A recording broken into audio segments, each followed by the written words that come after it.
Hey, and welcome to Doom on the Nintendo DS. Yes, this is a fan source port that brings the classic id Software first-person shooter to Nintendo's dual-screen handheld. Now, of course, I don't have a capture card for a Nintendo DS, but I do have a Nintendo DS R4 card, so I figured I would play this on real hardware just to kind of give a flavour of what this actually looks like in motion. And I have to be honest, this is performing a lot better than I would expect. It's definitely not perfect, and from what I could tell, this source port is actually based off PR Boom, which is great, but you can definitely tell there's a bit more room for optimization. You can see, as we're kind of walking around, things are not 100% smooth around the outside of our view here.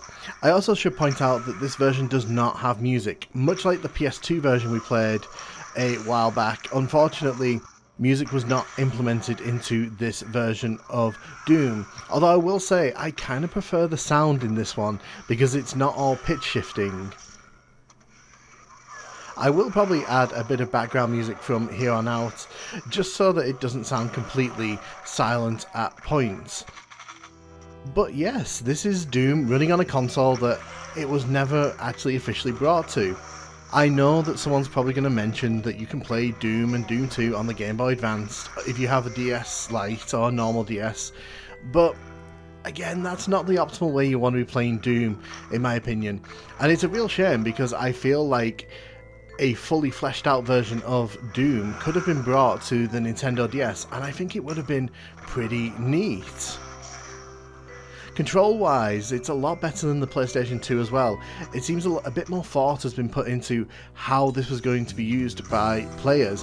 When I was doing my playtest earlier on of this, the shoulder buttons were being used for strafing, and it just felt a bit more intuitive than what I found on the PlayStation 2 version. I am trying my best here to sort of give you a good view of the screen. Obviously, juggling a handheld console and my phone camera on a stand is not the most optimal way to record this. And you can see the PR Boom and the development team, they really did a good job with this, I have to say. Like, I would be definitely interested to see how this performs in other versions when we jump to those in a little bit.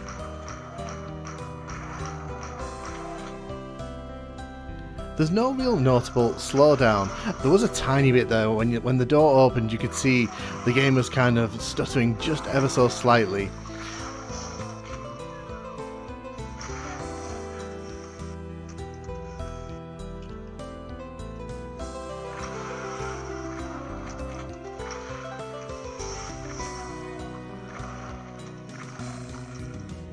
You're probably wondering as well at this point, what happens on the bottom screen? Well, it actually shows a map that fully updates in real time, and it does also show the status bar for ThatNukemGuy and all your weapons. It's definitely a creative way of making use of that screen. Not unusual on the Nintendo DS. A lot of games tended to use the bottom screen for maps and ammo stats and such, so if this had released officially, that would not have been the worst way to make use of that space.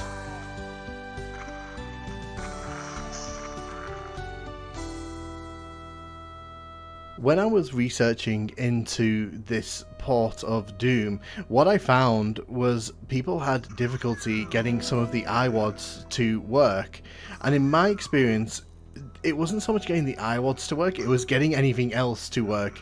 This port of Doom is very much designed and only really wants to play with the official Doom WADs. Even if you try to modify them, it kind of throws a bit of a tantrum and won't load them up.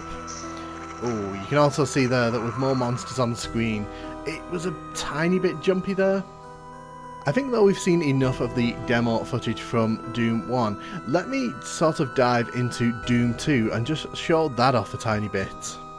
So again, I apologise if the screen wanders around a tiny bit. I do try to keep it focused in the centre here so you can get the best picture.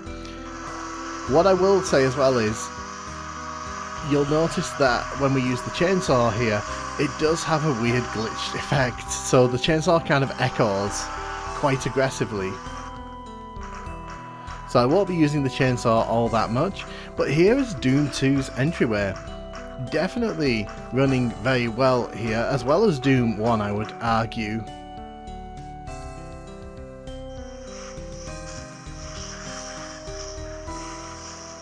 That was just me sort of adjusting myself. Like I said, unfortunately, holding this handheld device and also sort of trying to work around the camera was not the most optimal way to experience this, but as you can see, I am able to take on the demons pretty easily.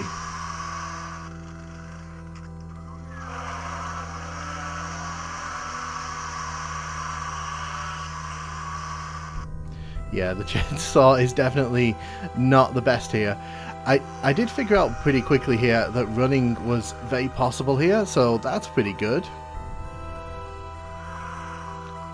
And you can see performance is okay here. You can see when we look down, the map is still being used for that purpose. Oh, and I died. Lovely.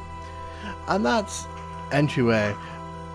Let's try it on Hurt Me Plenty. Let's see if I can actually finish the level here. I did try to use some custom WADs, and unfortunately it seems that this source port does not want to play with any kind of custom WADs at all. Even when I integrated them into the iWADs, it was just not having a good time of it, and that's fine. It's not something you'd expect to work anyway, although it would have been fun to see nuts on a DS, let's be honest.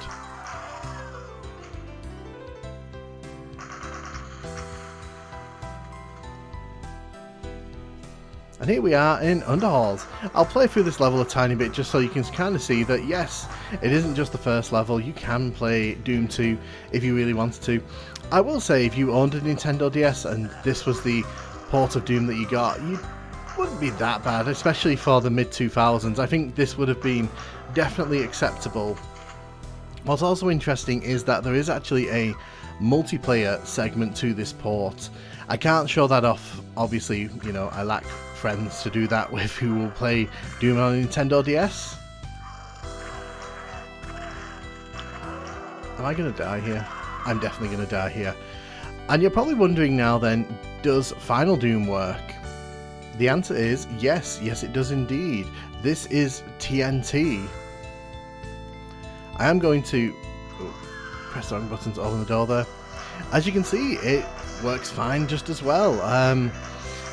As a proof of concept, this definitely showcases that the DS was more than capable of playing Doom.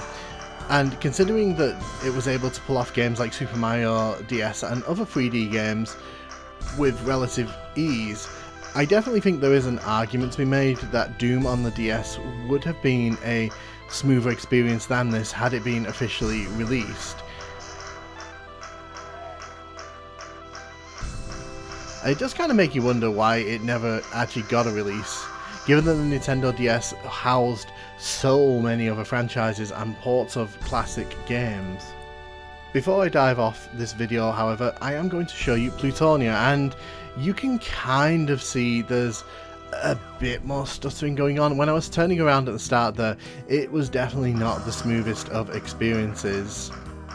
Plutonia is probably the most demanding iWAD of the original Doom games, and it's not really surprising to me that unoptimized this probably isn't going to run super well, but it is running at a playable rate. If you were playing this on the go, you'd probably be okay. You could probably finish the whole game with this performance. It kind of reminds me a bit of the PlayStation 1 Final Doom, in honesty. It's about at that level, I'd say. It is infinitely fascinating to me that Doom ends up on these consoles where it never officially got a release, and yet here it is, playing on a Nintendo DS. Even without an analog stick, it's still not that bad to control. Like I said, this actually kind of gives me PS1 Doom vibes, which is definitely not a bad thing. I do actually like that port. Oh, we are definitely not going to get through here. If I wasn't having to juggle the camera, I would probably have a better chance here, but you get an idea. Plutonia runs on this, and it's pretty cool to see. What do you think of DS Doom? Would you have bought this back in the day had it released on Nintendo's handheld? Let me know in the comments, and thank you so much for watching.